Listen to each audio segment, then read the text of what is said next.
দেশের ইতিহাসে সর্বোচ্চ খেলাপি ঋণের রেকর্ড বেড়ে দাঁড়িয়েছে 2 লাখ কোটি টাকা। বাংলাদেশ ব্যাংকের তথ্য প্রকাশ, অর্ধেকই রাষ্ট্রায়ত্ত ব্যাংকগুলোর। চট্টগ্রাম বন্দরের বহির্নোঙরে বাড়ছে জাহাজ অবস্থানের সময়। সড়কে অচলাবস্থায় ডেলিভারিতে ধীরগতির কারণ, যেটিতে বার্থিং নিতে লাগছে 4 থেকে 5 দিন। দিনে $20,000 জরিমানা। অবসর সুবিধা পেতে বেসরকারি শিক্ষক কর্মচারীদের দাঁড়ে দাঁড়ে ধর্ণা, মানা হচ্ছে না আদালতের নির্দেশনা। পর্যাপ্ত বরাদ্দের অভাবকে দায়ী করছে কর্তৃপক্ষ। দিনাজপুরে ধান চাল সংগ্রহ অভিযানের লক্ষ্যমাত্রা পূরণ, গতবারের চেয়ে বেশি অর্জিত। নওগাঁয় শুরু হয়েছে আউশ ধান কাটা।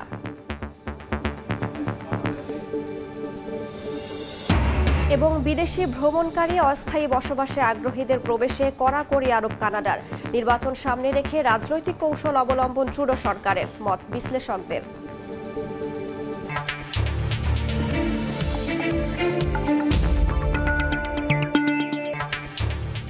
দেখছিলেন শিরোনাম। আমন্ত্রণ জানাচ্ছি দেশ ও দেশের বাইরের অর্থ বাণিজ্যের নানা খবর নিয়ে আমাদের নিয়মিত আয়োজন এ সময়ের বাণিজ্যে। আপনাদের সঙ্গে আছি আমি রাইসা জান্নাত। খেলাপি ঋণ বৃদ্ধিতে আগের সব রেকর্ড ভেঙেছে বাংলাদেশ। কেন্দ্রীয় ব্যাংকের তথ্য বলছে, চলতি বছরের প্রথম 6 মাসে ব্যাংক খাতের খেলাপি ঋণ প্রায় 66,000 কোটি টাকা বেড়ে প্রথমবারের মতো 2 লাখ কোটি টাকা ছাড়িয়েছে। বাংলাদেশ ব্যাংকের মুখপাত্র মেজবাউল হক মঙ্গলবার গণমাধ্যমকে জানান, গত জুনের শেষে খেলাপি ঋণ দাঁড়িয়েছে 2,11,391 কোটি টাকা। জুন শেষে ব্যাংকগুলোর মোট ঋণ স্থিতি দাঁড়িয়েছে 16,83,396 কোটি টাকা। এর মানে মোট ঋণের 12.56% খেলাপি। 3 মাস আগে গত মার্চের শেষে খেলাপি ঋণের পরিমাণ ছিল 1,82,295 কোটি টাকা, যা 11.11%। এপ্রিল থেকে জুন 3 মাসে খেলাপি ঋণ বেড়েছে 29,096 কোটি টাকা। জ্বালানি চুক্তি পর্যালোচনা করা হবে বলে জানিয়েছেন শ্বেতপত্র প্রণয়ন কমিটি প্রধান অর্থনীতিবিদ ডক্টর দেবপ্রিয় ভট্টাচার্য। মঙ্গলবার বিকেলে রাজধানীর শেরেবাংলা নগরে বৈঠক শেষে একথা জানান তিনি। এ সময় বলেন, বিদেশে অবস্থানরত বিশিষ্টজনদের সঙ্গে আগামী বৃহস্পতিবার আলোচনা করা হবে। শ্বেতপত্র কমিটির সদস্যদের মধ্যে দায়িত্ব ভাগ করে দেওয়া হয়েছে, যেখানে গুরুত্ব পাবে সাধারণ ও সামষ্টিক অর্থনীতি, ব্যাংকিং খাতসহ পাচার করা অর্থ ফেরানো ও অর্থনৈতিক সামাজিক পর্যায়ের বৈষম্য নিরসন।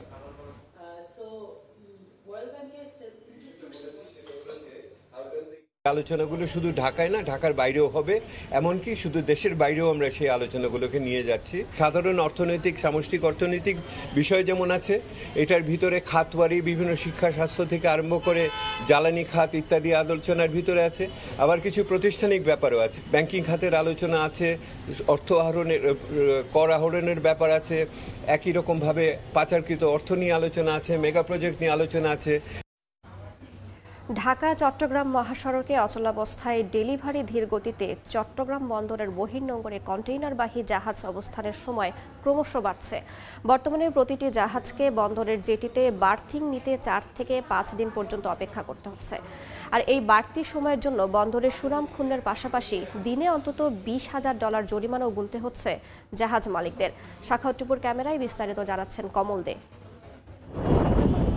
নানামুখী জটিলতায় চট্টগ্রাম বন্দরের বিভিন্ন ইয়ার্ডে যেমন কন্টেনারের স্তূপ জমছে, তেমনি জাহাজের জট সৃষ্টি হচ্ছে বন্দরের বহির্নোঙরে। সবশেষ মঙ্গলবার বন্দরের জেটিতে 10টি কন্টেনারবাহী জাহাজের অবস্থানের পাশাপাশি জেটিতে বার্থিং পেতে বহির্নোঙরে অবস্থান নিয়ে অপেক্ষায় রয়েছে আরও 9টি জাহাজ। গত 2 সপ্তাহ ধরেই বার্থিং পেতে প্রতিটি জাহাজের সময় লাগছে 4 থেকে 5 দিন, কোনো কোনো ক্ষেত্রে তার চেয়েও বেশি। অথচ আগে চট্টগ্রাম বন্দরের বহির্নোঙরে আসার কয়েক ঘন্টার মধ্যেই বার্থিংয়ের সুযোগ পেত পণ্যবাহী বিদেশি জাহাজগুলো। গত 1.5 মাসের যে একটা জট, এই জটে কিন্তু চট্টগ্রাম বন্দরে বেশ জটের সৃষ্টি হয়েছিল। এবং এটা হয়েছিল চট্টগ্রাম বন্দরে কিন্তু দোষ না, এখানে হচ্ছে যারা আমদানি রপ্তানিকারক তারা ঠিকমতো তাদের কন্টেনার ক্লিয়ার করতে পারেনি, তারা মাল নিতে পারে নাই, কমিউনিকেশনের জন্য প্রবলেম ছিল, বিভিন্ন কারণে প্রবলেম ছিল। গত 1 সপ্তাহ ধরে বন্দরের বহির্নোঙরে 9 থেকে 14টি কন্টেনারবাহী জাহাজের অবস্থান থাকছে। এর মধ্যে গিয়ারলেস অর্থাৎ ক্রেনবিহীন জাহাজগুলোকেই বেশি অপেক্ষায় থাকতে হয়। চাল, ডাল, গম, লোহার স্ক্র্যাপ, সিমেন্ট ক্লিংকারের প্রথমবারের মতো খোলাপূর্ণ বহির্নোঙরে খালাস করা গেল কন্টেনার উঠানামার ক্ষেত্রে জাহাজগুলোকে বন্দরের জেটি ব্যবহার করতে হয়। বর্তমানে বন্দরের জিসিবিতে 5টি, সিসিটি 2টি এবং এনসিটিতে 4টি কন্টেনারবাহী জাহাজ বেরানোর সক্ষমতা রয়েছে। সিসিটি এবং এনসিটিতে গ্যান্টি ক্রেনের সুবিধা থাকলেও জিসিবিতে গিয়ারলেস ভেসেল জাহাজ বেরানোর সুযোগ থাকছে। তাই আধুনিক গিয়ারলেস জাহাজগুলোকে সবচেয়ে বেশি ভোগান্তিতে পড়তে হচ্ছে। অবস্থান বেশি সময় থাকা মানে হচ্ছে পোর্টের ভিতরেই কনজেশন আছে ডেফিনেটলি, যার কারণে জাহাজ অতিমাত্রায় আপনার এক্সট্রা টাইম পোর্ট অকুপাই করে রাখতে হয়। এই কারণে আমাদের যে কস্ট অফ অপারেশনটা, কস্ট অফ হ্যান্ডলিংটা, বার্থ হায়ার, এই জিনিসগুলো আমাদের কষ্ট বেড়ে যায়। এদিকে রাজনৈতিক অস্থিরতা এবং বন্যার কারণে স্থবির হয়ে পড়া ডেলিভারিতে গতি আনার আপ্রাণ চেষ্টা চালিয়ে যাচ্ছে চট্টগ্রাম বন্দর কর্তৃপক্ষ। কিন্তু একই সঙ্গে শিল্পের কাঁচামাল আমদানির চাপ বাড়ায় সেই গতি ধরে রাখা চ্যালেঞ্জ হয়ে দাঁড়িয়েছে। বিশেষ করে 53,000 ধারণ ক্ষমতার চট্টগ্রাম বন্দরে বর্তমানে কন্টেনার রয়েছে 38,250 টিউএস। ক্রেন এবং কন্টেনারবাহী লরি চলাচলের জন্য অন্তত 30% জায়গা খালি রাখতে হয়। এই অবস্থায় প্রতিদিন 3.5 থেকে 4,000 কন্টেনার ডেলিভারি দিয়ে জাহাজের গড় অবস্থানকালীন সময় 8 থেকে নামিয়ে 4 দিনে আনা হয়েছে বলে দাবি বন্দরের। এখন আমাদের ইয়ার্ডে কন্টেনারের সংখ্যা প্রায় 38,000-এর নিচে চলে এসছে এবং আইসিডিগামী কন্টেনারের যে জট ছিল সেটাও এখন 1700 থেকে 1800 কন্টেনারে নেমে আসছে। সুতরাং ওভারঅল পজিশন আমাদের এখন ভালো এবং ডেলিভারিও আমাদের প্রতিদিন 4,000-এর উপরে যাচ্ছে। দেশের আমদানি রপ্তানি বাণিজ্যের 93% সম্পন্ন হয় এই বন্দর দিয়েই। গত কিছুদিন আগেও চট্টগ্রাম বন্দরে পণ্যবাহী জাহাজের গড় অবস্থানকালীন সময় ছিল একেবারে শূন্যের কোঠায়। কিন্তু রাজনৈতিক অস্থিরতার পাশাপাশি বন্যায় সেই সময় পৌঁছে দেয় 8 দিনে। আর প্রতিদিন বন্দরে অবস্থানের জন্য জাহাজগুলোকে জরিমানা গুনতে হয় 15 থেকে 20,000 মার্কিন ডলার। বিপুল এই জরিমানার অর্থ একেবারে ভোক্তা পর্যায়ে পড়ে, এমনটি বলছেন বন্দর ব্যবহারকারীরা। চট্টগ্রাম বন্দর থেকে কমল দে, সময় সংবাদ। বাজারে কোনোভাবেই যেন মিলছে না স্বস্তি। সপ্তাহ ব্যবধানে আবারও বেড়েছে ব্রয়লার ও সোনালী মুরগির দাম, তবে কিছুটা কমেছে ইলিশের দাম। বুধবার রাজধানীর কারওয়ান বাজার ঘুরে দেখা যায় অন্যান্য মাছের দাম আছে আগের মতোই চড়া, তবে বাজারে সরবরাহ বাড়ায় কমেছে ইলিশের দাম। কেজিতে 150 টাকা কমে বড় সাইজের ইলিশ বিক্রি হচ্ছে 1600 থেকে 1700 টাকায়। যদিও উল্টো চিত্র মুরগির বাজারে। কেজিতে 5 থেকে 10 টাকা বেড়ে ব্রয়লার মুরগি বিক্রি হচ্ছে 170 টাকায়, 20 টাকা বেড়ে সোনালী মুরগি বিক্রি হচ্ছে 260 টাকায়। এদিকে সবজির বাজারেও নেই স্বস্তির খবর। কেজিতে 10 টাকা বেড়ে গোল বেগুন বিক্রি হচ্ছে 120 থেকে 30 ও লম্বা বেগুন 80 থেকে 90 টাকায়। এছাড়া করলা 60, পটল 50 ও কাঁচা মরিচ বিক্রি হচ্ছে 160 টাকা কেজি দরে। এদিকে বাজারে বেড়েছে বিদেশি পেঁয়াজের সরবরাহ, দামও দেশি পেঁয়াজের তুলনায় কম। এদিন পাইকারিতে পাকিস্তানি পেঁয়াজ 90 থেকে 92 ও মিশরের পেঁয়াজ বিক্রি হচ্ছে 86 থেকে 87 টাকা কেজিতে। ইলিশের দাম কমছে, প্রতি কেজিতে 100-200 টাকা করে কমছে, অন্যান্য মাছ কমে নাই। ইলিশ মাছের চাঁদপুরে আমদানি বেশি, এগুলা আমরা বিক্রি করছি গত সপ্তাহে 1700-1800, আর এইবারকে বিক্রি করতেছি 1500, 1600, 1550। লাউ কিনলাম, এইটা 60 টাকা চাইলো, এটা তো আসলে 40 টাকা 50 টাকা জিনিস। এইটা লাউটা একটু বেশি মনে হয়েছে। বেগুন, তারপর আপনার কাঁচামরিচ, এরকম 2-3টা জিনিসের দামে মানে একটু বেশি, আর বাকি সবজির দামটা এভারেজে যেরকম আপনার 50, 60, 70। বাজার পরিস্থিতি জানাতে এই মুহূর্তে কারওয়ান বাজারে আছেন সহকর্মী ফরহাদুর রহমান। সরাসরি চলে যাচ্ছি তার কাছে। বাজার পরিস্থিতির খবর জানাতে চাইলে দর্শকরা যেটি সাধারণত প্রত্যাশা করেন, জিনিসপত্রের দাম নাগালের ভেতর থাকবে, দাম কম থাকবে। কিন্তু আজকে কারওয়ান বাজারে এসে আমরা যেটি দেখতে পাচ্ছি, আসলে জিনিসপত্রের দাম একেবারেই নাগালের ভেতর আছে সেটি বলা যাবে না, কারণ অধিকাংশ সবজি আমরা যেটি দেখতে পাচ্ছি 50 থেকে 60 টাকার নিচে তেমন কোনো সবজি কিন্তু আমরা এখানে পাচ্ছি না। অর্থাৎ বেচাকেনা যেগুলো হচ্ছে, বিশেষ করে আমরা কয়েকটা সবজির দাম যদি বলি একেবারে 100 টাকার উপরে, যেমন গাজর, বেগুন, গোল বেগুন যেটি আছে সেটি বিক্রি হচ্ছে 120 থেকে 30 টাকাও কখনো কখনো বিক্রি হচ্ছে। এছাড়াও লম্বা বেগুন বিক্রি হচ্ছে 80 টাকা দরে। নতুন কিছু সবজি যেগুলো বাজারে এই সিজনের সবজি না, যেমন ফুলকপি, বাঁধাকপি, সেগুলো বাজারে আসছে এবং চড়া দামে কিন্তু সেগুলো বিক্রি হচ্ছে। করলার কেজিও আমরা যেটি দেখতে পাচ্ছি যে অন্তত 60 থেকে 70 টাকার নিচে করলা কোনো ধরনের পাওয়া যাচ্ছে না। লাউয়ের প্রতিটা পিসও 60-70 টাকা লাগছে। তবে কিছুক্ষণ আগে আমরা মাছ বাজারে ছিলাম, সেখানে যেটি আসলে আমরা দেখতে পেয়েছি যে অন্যান্য মাছের দাম অনেক বেশি হলেও ইলিশের দাম গত কয়েক সপ্তাহের তুলনায় কিছুটা কমেছে। বড় আকারের ইলিশ যেগুলো 1800 টাকা 1900 টাকা বিক্রি হতো, সেটি কমে এখন বিক্রি হচ্ছে 1600 থেকে 1700 টাকা কেজিতে। একই সাথে বিপরীত চিত্র কিন্তু আমরা দেখেছি বাজারে আজকে ব্রয়লার মুরগি এবং সোনালী মুরগির দাম নতুন করে বেড়েছে। অর্থাৎ কিছুদিন আগে যে কমতির হাওয়া লেগেছিল আসলে ব্রয়লার মুরগিতে, সেটি কিন্তু এখন আর নেই, বরঞ্চ ব্রয়লার মুরগিতে 5 থেকে 10 টাকা বেড়েছে, সোনালী মুরগিতে বেড়েছে অন্তত 20 টাকা। 260 টাকা কেজিতে সোনালী মুরগি এখন বিক্রি হচ্ছে। আমরা সবজির বাজারের কথা জানাচ্ছিলাম, এরপরে একটু যদি পেঁয়াজের কথা জানাই, বাজারে নতুন করে বিদেশি কিছু আমদানিকৃত পেঁয়াজ আমরা দেখতে পেয়েছি আজকে। বেশ কয়েকদিন যাবত তারা বলছিলেন যে এগুলো বাজারে এসেছে, সেগুলোর মাঝে যদি বলে আমরা যে মিশরীয় পেঁয়াজ, পাকিস্তানি পেঁয়াজ বাজারে এসেছে এবং দেশি পেঁয়াজের প্রতি মানুষের আগ্রহ বেশি থাকলেও যখন কিছু কম দামে তারা ওই পেঁয়াজগুলো পাচ্ছেন, সেক্ষেত্রে এই পেঁয়াজগুলোর দাম কিছুটা কিন্তু আমরা কম দেখতে পাচ্ছি। পাইকারিতে যেটি দেখেছি আমরা, পাকিস্তানি পেঁয়াজ বিক্রি হচ্ছে 90 টাকার আশেপাশে এবং মিশরীয় পেঁয়াজ তার থেকে আরেকটু কম, 60 টাকা 86 টাকা থেকে 87 টাকা দরে কিন্তু এই পেঁয়াজগুলো বিক্রি হচ্ছে। তবে মরিচের দাম গত কয়েক সপ্তাহ যাবত চড়া থাকলেও গত সপ্তাহের তুলনায় এই সপ্তাহেও অনেকটাই স্থিতিশীল, 160 টাকা কেজিতে বিক্রি হচ্ছে মরিচ। সবজির বাজারে স্বস্তির কথা ঠিক ওভাবে না বললেও কয়েকজন বিক্রেতার সাথে আমরা কথা বলছিলাম, তারা বলছেন যে সরকারের শেষ মুহূর্তে, অর্থাৎ গত সরকারের শেষ মুহূর্তে যখন একেবারে বাজারে সবজি সহ সব জিনিসপত্রের নিত্যপণ্যের দাম অনেক চড়া ছিল, কিছুটা কমে আভাসটা যা পাওয়া গেছিল সেটি কিছুটা কমে আবারও কিন্তু দিনকে দিন জিনিসপত্রের দাম বাড়া শুরু করেছে। বিক্রেতারা আমাদেরকে যে জানিয়েছিলেন যে বাজারে সরবরাহের তেমন কোনো ঘাটতি নেই, তবে চাহিদা বেশি থাকলে জিনিসপত্রের দাম বেশি হয় এবং চাহিদা কম থাকলে যেটি সাধারণ কথা আসলে, সেটি কিন্তু বাজারের প্রতিফলনও আমরা দেখতে পাই। কিছু নতুন করে সবজির কথাও যদি বলি, কিছু সবজিও কিন্তু বাজারে আসা শুরু করেছে, যেটি আমরা সিম দেখছিলাম বাজারে, তবে সেটি কিন্তু বেশ চড়া দামে বিক্রি হচ্ছে। সিম 240 টাকা কেজিতে। কয়েকজন বিক্রেতা বলছিলেন নতুন যেসব সবজি আসলে বাজারে আসে সেই সব সবজির সরবরাহ কম থাকায় বেশ অনেক দামি কিন্তু সেগুলো বিক্রি হচ্ছে। এবং পাশাপাশি কিছুটা স্বস্তির খবর যদি তাদেরকে দেওয়া লাগে তাহলে অবশ্যই জিনিসপত্রের দাম কিন্তু কমাতে হবে, সেটি বলছিলেন তারা, আমাদেরকে জানাচ্ছিলেন। তো বাজারের সবশেষ পরিস্থিতি আমার কাছে এই ছিল। সরাসরি যুক্ত ছিলাম রাজধানীর কারওয়ান বাজারে। দিনাজপুর জেলায় সরকারের বোরো ধান চাল সংগ্রহ অভিযান লক্ষ্য পূরণ অর্জিত হয়েছে। 31 আগস্ট পর্যন্ত লক্ষ্যমাত্রার 93% চাল ও 75% ধান সংগৃহীত হয়েছে। মিলারদের দাবি, বর্তমান বাজার মূল্য বেশি হলেও তারা সরকারের ঘরে চাল দিয়েছেন। জেলা খাদ্য কর্মকর্তা বলছেন গতবারের চেয়ে লক্ষ্যমাত্রা বেশি অর্জিত হয়েছে। গোলাম নবী দুলালের তথ্য ও মঞ্জিদ আলম শিমুলের ছবি নিয়ে রিপোর্ট। সরকারি গুদামে খাদ্য সংরক্ষণের লক্ষ্যে প্রতি বছরেই কৃষক ও মিলাদদের থেকে ধান চাল সংগ্রহ করা হয়। চলতি বছর 2 দফায় বাড়ানো হয় ধান চাল সংগ্রহের লক্ষ্যমাত্রা। ধান 32 টাকা, সিদ্ধ চাল 45 টাকা নির্ধারণ করে দেয় সরকার। দিনাজপুরে চালের লক্ষ্যমাত্রা ধরা হয় 1,13,000 মেট্রিক টন, যার মধ্যে অর্জিত হয়েছে 1,05,000 মেট্রিক টন। আর ধান 14,951 মেট্রিক টনের মধ্যে অর্জিত হয়েছে 11,310 মেট্রিক টন।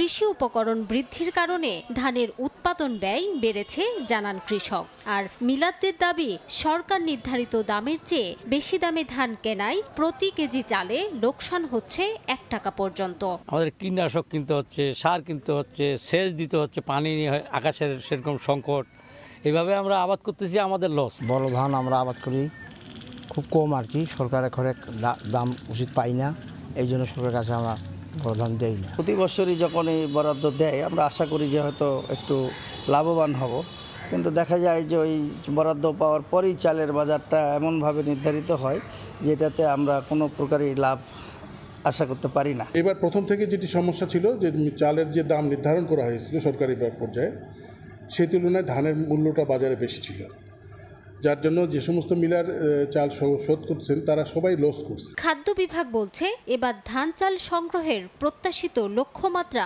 পূরণ হয়েছে। বোরো 2024 সংগ্রহ মৌসুমে দিনাজপুর জেলায় চাল সংগ্রহ লক্ষ্যমাত্রা ছিল 1,13,000 মেট্রিক টন, অর্জন হয়েছে 1,05,000 মেট্রিক টন। এটি লক্ষ্যমাত্রা অনুযায়ী হচ্ছে 93%। সিএসডি এলএসডি মিলিয়ে এই মুহূর্তে আমাদের প্রায় 1,15,000 মেট্রিক টন চাল মজুদ আছে। জেলা খাদ্য বিভাগের তথ্য মতে দিনাজপুরে 25টি এলএসডি ও একটি সিএসডি খাদ্য গুদামে মজুদ রয়েছে 1,15,000 মেট্রিক টন চাল। এবার জেলায় বড় আবাদ হয়েছে 1,74,020 হেক্টর জমিতে। সময় সংবাদ, দিনাজপুর। নওগাঁয় শুরু হয়েছে আউশ ধান কাটা। আবহাওয়া অনুকূলে থাকায় ফলনও হয়েছে ভালো, তবে হাটে কাঙ্ক্ষিত দর মিলছে না বলে জানান কৃষক। আর চলতি মৌসুমে জেলায় প্রায় 2 লাখ মেট্রিক টন রোপা আউশ ধান কৃষকের ঘরে উঠবে বলে জানান কৃষি বিভাগ। রকিবুল ইসলামের ছবিতে এমআর রকির রিপোর্ট। সোনালী ধান কাটার ব্যস্ততা নওগাঁর মাঠগুলোতে। উচ্চ ফলনশীল জাতের রোপা আউশ ধানের চারা রোপণের 3 মাসেই পাকা ধান উঠছে কৃষকের গোলায়। ধান কাটামারাই শেষে ধান বিক্রির জন্য হাটে তুলছেন কৃষক। এজন্য জেলার হাটগুলোতে বেড়েছে ধানের সরবরাহ। প্রতিমন রোপা আউশ ধান বিক্রি হচ্ছে 1,150 টাকা থেকে 1,180 টাকা দরে। কৃষক বলছেন ধানের উৎপাদন খরচ বাড়লেও মিলছে না কাঙ্ক্ষিত দাম। ধান এমনি ভালো হয়েছে, 15-16 মণ করে ফলন হচ্ছে। এমনি ধানের বাজারও ভালোই আছে, কিন্তু এর থেকে পরে গেলে আমাকে লস হয়ে যায়। সারের দাম বেশি, কৃষক করে লাভ হয় না। ধানের দাম হইল 1100। খরচ বেশি, আমরা ধরো যে আবাদ করে লাভ পাই না, মানে ধানের দাম কম। প্রতি বিঘা জমিতে 15 থেকে 16 মণ ধান উৎপাদন হচ্ছে। কৃষি বিভাগ বলছে খরা ও বন্যা সহায়ক জাত নির্বাচন করেই বরেন্দ্র এলাকার কৃষকদের মাঝে বীজ প্রদান করা হচ্ছে। সবসময় বৃষ্টি হওয়ার কারণে আমাদের সম্প্রসারক সেচ দিতেও হয় না, আর প্রাকৃতিক দুর্যোগ আমাদের এই এলাকায় পড়ে নাই, এখানে ফলনের কোনো তারতম্য ঘটে না, এখানে কৃষক কাঙ্ক্ষিত ফলনই পেয়েছে। কৃষি বিভাগের তথ্যমতে বরেন্দ্র এলাকায় চাষ করা হয় স্বল্পকালীন রোপা আউশের উচ্চ ফলনশীল B28, 56, 82 ও BR 21 জাতের ধান। 90 থেকে 95 দিন নিবিড় পরিচর্যার পর ধান কাটামারায় ধুম পড়েছে নওগাঁর মাঠগুলোতে। কৃষি বিভাগ বলছে চলতি মৌসুমে 60,000 হেক্টর জমিতে রোপা আউশের আবাদ করা হয়েছে, যেখান থেকে 1,80,000 মেট্রিক টন ধান পাওয়ার লক্ষ্যমাত্রা ধরা হয়েছে। নওগাঁর মহাদেবপুরের মাঠ থেকে এমআর রকি, সময় সংবাদ। অবসর সুবিধা পেতে বছরের পর বছর দাঁড়ে দাঁড়ে ঘুরতে হচ্ছে বেসরকারি শিক্ষক কর্মচারীদের। যদিও উচ্চ আদালতের নির্দেশ হলো অবসর গ্রহণের 6 মাসের মধ্যে এই সুবিধা পাবেন সংশ্লিষ্টরা, কিন্তু বাস্তবতা ভিন্ন। পরিসংখ্যান বলছে হাজার হাজার আবেদন নিষ্পত্তির অপেক্ষায় ঝুলছে যুগের পর যুগ। পর্যাপ্ত বরাদ্দের অভাবের কথা শুনিয়ে দায় সারছে কর্তৃপক্ষ। সালাউদ্দিন আল মামুনের ক্যামেরায় মাইমুনা হায়দার চৌধুরীর রিপোর্ট। কবিতা রানী চন্দ নরসিংদীর এই সাবেক শিক্ষিকা জীবনের 25টি বছর পার করেছেন মানুষ গড়ার কাজে। 2018 সালে অবসর গ্রহণের পর অবসর সুবিধা পেতে অর্ধযুগেরও বেশি সময় ধরে বাধ্য হয়ে ঢাকার পলাশীর ব্যানবেইসে যাওয়া আসা করতে হচ্ছে কবিতাকে। কল্যাণ ট্রাস্টের টাকা পেলেও অবসর সুবিধার টাকা কবে পাবেন সেই প্রশ্নের উত্তর জানেন না তিনি। অথচ নিঃসন্তান এই শিক্ষিকাকে প্রতি মাসে বেতনের 10 ভাগ সঞ্চয় করতে হয়েছিল নিশ্চিন্ত অবসরের আশায়। আমার 6 বছর কেন নষ্ট করলো? এতটা কষ্ট করার পরেও আমার থাকা সত্ত্বেও আমি সেই জিনিসগুলা ভোগ করতে পারতেছি না। মানুষের অবসরের পর কতদিন বাঁচে, ন্যায্য টাকা, অথচ আমি আত্মীয় স্বজনের কাছে আমার হাত পাততে হইতেছে। শিক্ষক হাবিবুর রহমানের দশাও একই রকম। টাকার অভাবে গত 8 মাস বন্ধ রয়েছে তার ক্যান্সার আক্রান্ত স্ত্রীর চিকিৎসা। চিটাং থেকে এখানে আসা অনেক কষ্টের ব্যাপার। প্রায় 18-20 লাখ 19 লাখের মতো ঋণ করা হয়েছে। তারপরে এর পিছনে আমার স্ত্রীর তো চিকিৎসা এখন করা সম্ভব হচ্ছে না। আর কত নেব? একজন থেকে নিলে কি আবার নেওয়া যায়? বলতে তো লজ্জা লাগে। কিন্তু কেন এই ভোগান্তি? এসব অভিযোগের বিষয়ে যার জানানোর কথা তিনি 5 আগস্টের পর থেকেই লাপাত্তা। বন্ধ রয়েছে মোবাইল ফোন। আপনার ডায়ালকৃত নম্বরে এই মুহূর্তে সংযোগ প্রদান করা সম্ভব হচ্ছে না। অন্যদিকে বেসরকারি শিক্ষক কর্মচারী কল্যাণ ট্রাস্টের রুটিন দায়িত্ব পাওয়া সচিব জানান এখনো 30,000-এরও বেশি আবেদন জমা পড়ে থাকলেও বরাদ্দের অভাবে তার সুরাহা করা সম্ভব হচ্ছে না। এই আবেদনগুলি নিষ্পত্তি করতে আমাদের প্রায় 2700 কোটি টাকা প্রয়োজন হবে। বৎসরে ঘাটতি কিন্তু আমাদের মাসে থাইকেই যেতেছে। তো এখন যদি আমাদের বৎসরে একটা বাজেট থেকে বরাদ্দ দেওয়া হয় তাইলে এই সমস্যা সমাধান করা সম্ভব। উচ্চ আদালতের নির্দেশ অনুযায়ী 6 মাসের মধ্যে অবসরকালীন সুবিধা দেওয়ার কথা থাকলেও বছরের পর বছর ধর্ণা দিয়েও প্রাপ্য টাকার মুখ দেখতে পান না বেসরকারি শিক্ষক কর্মচারীরা। জাতীয় বাজেটে অন্তর্ভুক্ত করা না হলে এই সংকট আরও প্রকট হবে বলছেন সংশ্লিষ্টরা। অবসরে গিয়েও অবসর নেই বেসরকারি শিক্ষকদের। দেশের নানান প্রান্ত থেকে ন্যায্য পাওনার আশায় প্রতিদিন এখানে আসতে হয় তাদের। তবে দায়িত্বরতদের অনেকেই দিনের পর দিন অফিসে না আসায় এ সকল অভিযোগের সদুত্তর দেওয়ারও কেউ নেই এখানে। মাইমুনা হায়দার চৌধুরী, সময় সংবাদ, ঢাকা। চলতি মৌসুমে চাঁপাইনবাবগঞ্জে পাটের ফলন ভালো না হলেও দামে খুশি চাষিরা। মন প্রতি বিক্রি হচ্ছে 2400 থেকে 3000 টাকা পর্যন্ত। গত বছরের তুলনায় এবার পাটের আবাদ 400 হেক্টর কম হলেও আগামীতে বাড়বে বলে আশাবাদ কৃষি বিভাগের। শাহজাহান আলীর ছবি ও জাহাঙ্গীর আলমের তথ্য নিয়ে রিপোর্ট। পাটের আঁশ থেকে ময়লা পরিষ্কারে ব্যস্ত পাট চাষি ও শ্রমিকরা। অন্যদিকে জাগ দেয়া পাট থেকে আঁশ ছাড়াচ্ছেন অনেকেই। অনাবৃষ্টির কারণে এবছর চাঁপাইনবাবগঞ্জে পাটের আশানুরূপ ফলন হয়নি। তবে বাজারে এখন দাম ভালো। মনপ্রতি বিক্রি হচ্ছে 2400 থেকে 3000 টাকা পর্যন্ত, যা গত বছর বিক্রি হয়েছে 1600 থেকে 1700 টাকা মনে। কয়েক বছর ধরে কাঙ্ক্ষিত দাম না পাওয়ায় সোনালী আঁশে আগ্রহ হারিয়েছেন চাষিরা। গত বছর 3285 হেক্টর জমিতে পাটের চাষাবাদ হলেও এবছর তা কমে 2280 হেক্টরে নামে। ভালো দাম ও সরকারি সুযোগ সুবিধা পেলে আগামীতে পাট চাষাবাদ বাড়বে বলে জানান চাষিরা। পাটের পরিমাণ একটু কম, কিন্তু লাভের আশঙ্কাটা বেশি। গত বছর পাটের দাম খুব কম ছিল, এরকম দাম বেশি আছে। এরকম যদি থাকে বাইরে থেকে হয় তাহলে অবশ্যই লাভবান হতে পারবে। পাট চাষে আগ্রহী করতে চলতি মৌসুমে 1200 কৃষককে সার বীজ দিয়েছে কৃষি সম্প্রসারণ অধিদপ্তর। সোনালী আঁশের সুদিন ফেরাতে প্রণোদনা ও পরামর্শ দিয়ে সহযোগিতার আশ্বাস কৃষি বিভাগের। পাট পচানোর জন্য যে পানিটা দরকার ছিল সেটি এখন কৃষক ভাইদের জন্য সহজে পাচ্ছে। পাটের গুণগত মানটাও ভালো হবে এবং সেই পাটটা তারা খুব ভালো দাম পাবে। জেলায় চলতি মৌসুমে পাটের উৎপাদনের লক্ষ্যমাত্রা নির্ধারণ করা হয়েছে 8820 মেট্রিক টন। সময় সংবাদ, চাঁপাইনবাবগঞ্জ। বন্যা দুর্গত মানুষের ত্রাণ হিসেবে চাহিদা বেড়েছে গুড়ের। এই সুযোগে রাজশাহীর বাঘা চারঘাটের অসাধু ব্যবসায়ীরা তৈরি করছেন ভেজাল গুড়। ভারত থেকে আনা নিম্নমানের গুড়ের সঙ্গে আটা, রং ও রাসায়নিক মিশিয়ে তা বাজারজাত হচ্ছে। স্থানীয় প্রশাসন বলছে ভেজাল গুড়ের ব্যবসা বন্ধে সচেষ্ট তারা। আব্দুস সালামের ছবিতে শাহিন আলমের রিপোর্ট। সম্প্রতি দেশের বিভিন্ন স্থানে আকস্মিক বন্যার কারণে চাহিদা বাড়তে থাকে শুকনা খাবার গুড়ের, আর তাতেই পাল্লা দিয়ে বাড়ে গুড় আমদানি। ভারত থেকে আমদানিকৃত মানুষের খাবারের অনুপযোগী গুড় দেশে এনে অসাধু উপায়ে করা হচ্ছে বাজারজাত। এমন সংবাদের সত্যতা যাচাই করতে রাজশাহীর বাঘা উপজেলার আরানি বাজারে হাজির সময় সংবাদ। বেনামে গড়ে ওঠা একটি আড়তে ঢুকতেই ক্যামেরার উপস্থিতি টের পেয়ে পালিয়ে যায় ব্যবসায়ীরা। সেখানকার কর্মচারীরা জানান এ বিষয়ে তারা কিছুই জানেন না। এটা ইন্ডিয়াতে আসে, দেশের আছে, ওইসব কুলার জিনিস তো খাওয়ার উপযোগী, কুলার করে তো খাওয়ার লাগে। জানি কিভাবে আসে তা তো বুঝতে বলতে আসেন আমরা। আপনার উপর থেকেও তো লোক আসছে, ভোক্তা অধিদপ্তরের আসছে, বিএসটি আসছে, অনুমোদন আছে তো। অভিযোগ রয়েছে টিনের কৌটায় আসা ভারত থেকে আমদানি করা গুড়ে মেশানো হয় আটা, রং সহ বিভিন্ন রাসায়নিক। অস্বাস্থ্যকর পরিবেশে গুড় তৈরির কথা স্বীকার করলেও রাসায়নিক মেশানোর বিষয়টি অস্বীকার করেন প্রস্তুতকারীরা। আমরা আটা দিইনি, আবার কিংবা আপনার রং টংও দিই না, আমরা যেভাবে আছে সেভাবেই বিক্রি করি। আমরা তো টাকার জন্যই কাজ করি, ঠিক আছে, মহাজন যেভাবে চালাবে আমরা সেভাবে চালাবো।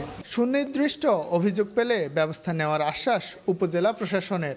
মানসম্মত নয় অথবা মানুষের খাবার উপযোগী নয়, তো এরকম যদি সুনির্দিষ্ট কোনো অভিযোগ মানুষ দেয় তাহলে আমরা সেগুলো তদারকি করব এবং সেগুলোকে আইনের আওতায় নিয়ে আসব। সম্প্রতি রাজশাহীর বাঘা ও চারঘাট উপজেলায় আইন শৃঙ্খলা বাহিনী একাধিক অভিযান চালিয়ে বিপুল পরিমাণ ভেজাল গুড় উদ্ধার ও ধ্বংস করেছে।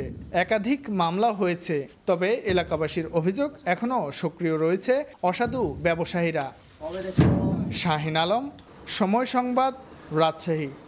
নোংরা পরিবেশে তৈরি হতো খাবার, বিক্রি করা হতো মেয়াদ উত্তীর্ণ পণ্য। শাহজাহানপুরে শিক্ষার্থীদের নিয়ে অভিযানের চালিয়ে এসব অনিয়মের প্রমাণ পায় জাতীয় ভোক্তা অধিকার সংরক্ষণ অধিদপ্তর। পরে দুই প্রতিষ্ঠানকে করা হয় জরিমানা। ইচ্ছেমতো বসানো হতো মিষ্টি বিস্কুটের মেয়াদ উত্তীর্ণের তারিখ, নেই ক্রয়ের পাকা রসিদও। এমন অনিয়মের মধ্যেই চলছিল রাজধানীর শাহজাহানপুরের মুসলিম সুইটস অ্যান্ড বেকারি নামের এই প্রতিষ্ঠানটি। বাইরে থেকে পরিপাটি মনে হলেও রান্নাঘরে ভিন্ন চিত্র। একই ফ্রিজে রাখা হয় কাঁচা ও রান্না করা মাংস, পরিবেশও নোংরা। মঙ্গলবার শিক্ষার্থীদের নিয়ে অভিযান পরিচালনা করে জাতীয় ভোক্তা অধিকার সংরক্ষণ অধিদপ্তর। এ সময় বিভিন্ন অনিয়ম প্রমাণিত হওয়ায় 2 ব্যবসা প্রতিষ্ঠানকে 50,000 টাকা জরিমানা করা হয়। মিষ্টিগুলোতে কোনো মেয়াদ দেওয়া ছিল না এবং এটি দীর্ঘদিন যাবত তারা বিক্রি করে আসছে। ইভেন আজকের এবং গতকালের যে ক্যাশ মোমো সেটিতে আমরা ভেরিফাই করে দেখেছি মিষ্টির সাথে কোনো মিল নেই। রান্না করা মাংস ফ্রিজের একই চেম্বারে যেখানে কাঁচা মাছ মাংস সংরক্ষণ করা হয়েছে সেখানে খোলা অবস্থায় সংরক্ষণ করেছে এবং ফ্রিজের অবস্থাটা খুবই নোংরা অবস্থায় ছিল। অভিযানে অংশ নেওয়া শিক্ষার্থীরা বলছেন, ব্যবসায়ীদের সচেতনতার অভাবে সাধারণ মানুষ প্রতারণার শিকার হচ্ছেন। নোংরা পরিবেশের খাবার খেয়ে অনেকে আক্রান্ত হচ্ছেন নানা রোগে। মানুষের মধ্যে অসুস্থতার সৃষ্টি হইতেছে এবং দেখা যাচ্ছে তারা বলতেছে যে তারা হোমমেড জিনিসগুলো করতেছে, অ্যাকচুয়ালি তারা হোমমেড করতেছে না। দেখা গেছে গতকালে যে আইটেমগুলো বাঁচে গেছে, যেগুলো হচ্ছে সেল হয় নাই, সেই আইটেমগুলো আবার পুনরায় তারা হচ্ছে এই ডেটে সেল করতেছে। সামাজিক সচেতনতা তৈরিতে ভোক্তা অধিকারের সঙ্গে এ ধরনের অভিযানে অংশগ্রহণ করে যাবে বলে জানালেন শিক্ষার্থীরা। ফরহাদুর রহমান, সময় সংবাদ, ঢাকা। দেশের বিভিন্ন স্থানে শ্রমিকদের অযৌক্তিক দাবির কারণে 19টি ওষুধ কারখানা বন্ধ করতে হয়েছে বলে জানিয়েছেন বাংলাদেশ ওষুধ শিল্প সমিতি। মঙ্গলবার সন্ধ্যায় রাজধানী তেজগাঁওয়ে সমিতির কার্যালয়ে সংবাদ সম্মেলনে জানানো হয়, শ্রমিকদের অযৌক্তিক আন্দোলন ও ভাঙচুরের ফলে হুমকির মুখে পড়ছে দেশের ওষুধ শিল্প। উৎপাদন ব্যাহত হলে দেশে সংকট দেখা দিতে পারে বলেও শঙ্কা প্রকাশ করেন প্রস্তুতকারক প্রতিষ্ঠানের কর্মকর্তারা। তাই ওষুধ শিল্প কারখানার নিরাপত্তা জোরদার এবং চলমান সমস্যা দ্রুত নিরসনে অন্তর্বর্তী সরকারের দৃষ্টি আকর্ষণ করেন তারা।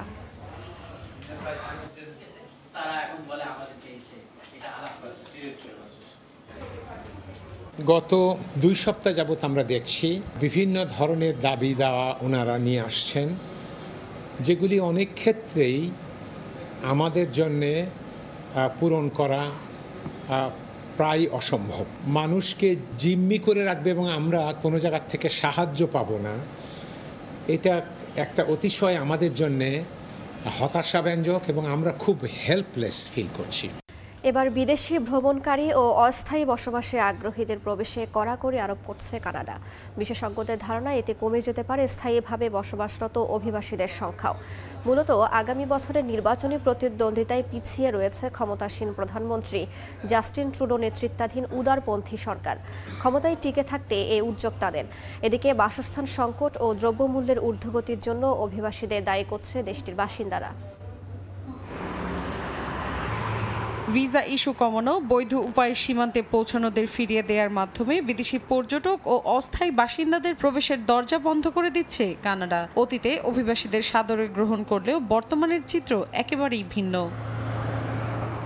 আগামী বছর সাধারণ নির্বাচন অনুষ্ঠিত হওয়ার কথা রয়েছে কানাডায়। নির্বাচনী প্রতিদ্বন্দ্বিতায় পিছিয়ে রয়েছে দেশটির ক্ষমতাসীন প্রধানমন্ত্রী জাস্টিন ট্রুডো নেতৃত্বাধীন উদারপন্থী সরকার। আর তাই ক্ষমতায় টিকে থাকতে বিদেশি ভ্রমণকারী, অস্থায়ী বাসিন্দা ছাড়াও স্থায়ী অভিবাসীদের সংখ্যা কমানোর চেষ্টা করছে ট্রুডো সরকার। এমনকি দেশটিতে বর্তমান আবাসন সংকট ও বাসা ভাড়া বৃদ্ধির জন্য দায়ী করা হচ্ছে অভিবাসীদের। এক প্রতিবেদনে এ তথ্য জানিয়েছে ব্রিটিশ বার্তা সংস্থা রয়টার্স।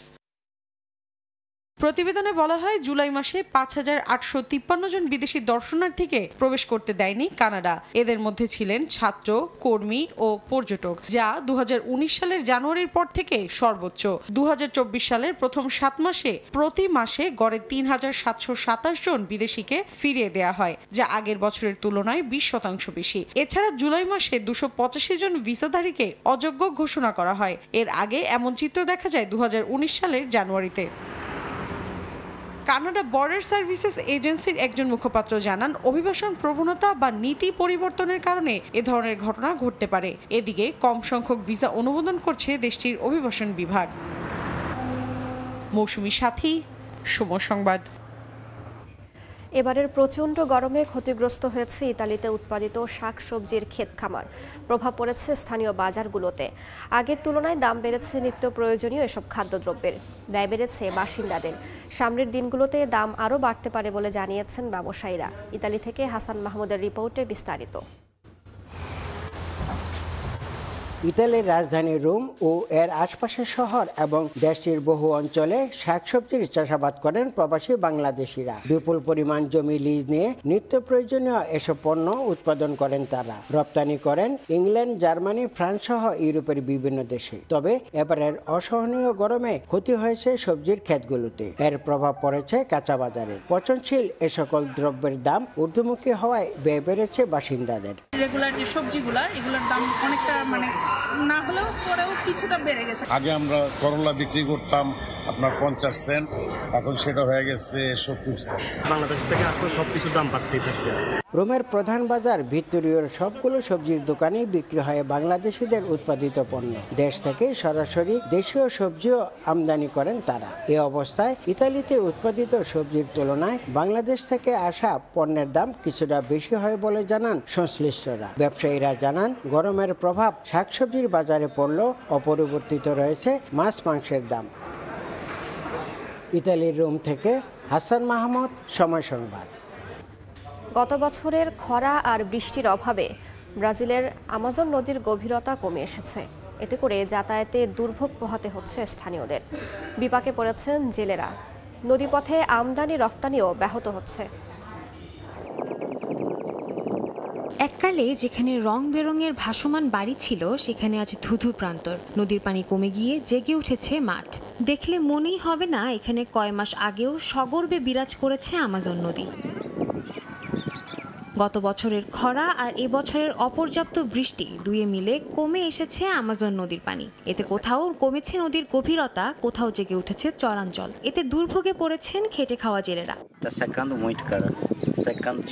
এই অঞ্চলে খুব দ্রুত পানি শুকিয়ে যাচ্ছে। আমরা ভয় পাচ্ছি এই বছরেও ভয়াবহ খরা দেখা দিতে পারে। আমরা সবই বুঝতে পারছি, কিন্তু আমাদের করার কিছুই নেই।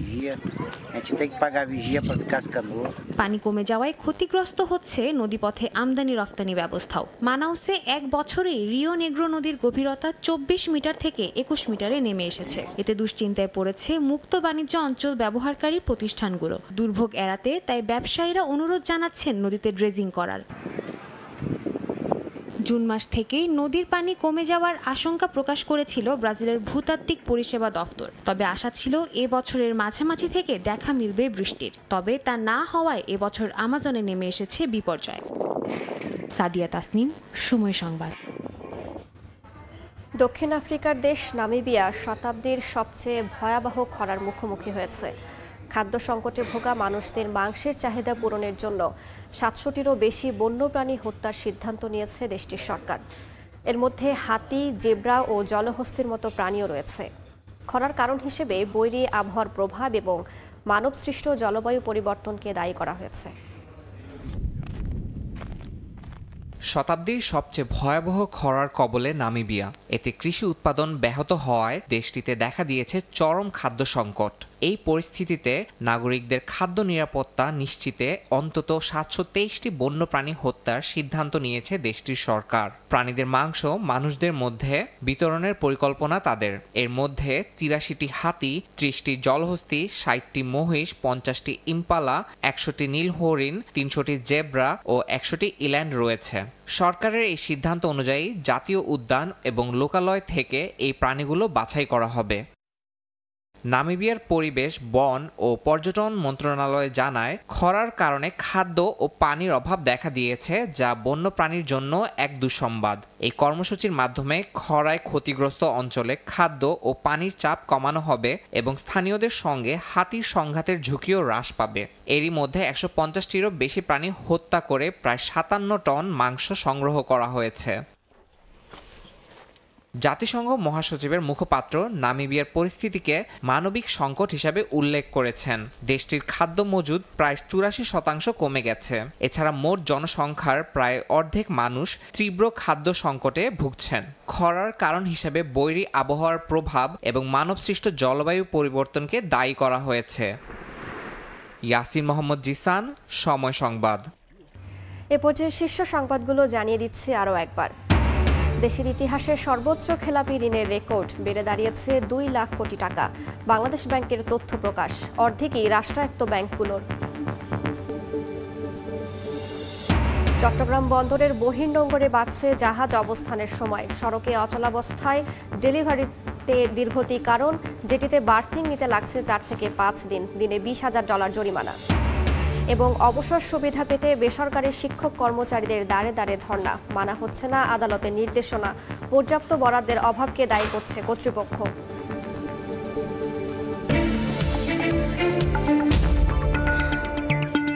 এই ছিল এ সময়ের বাণিজ্যের, সঙ্গেই থাকুন সময়।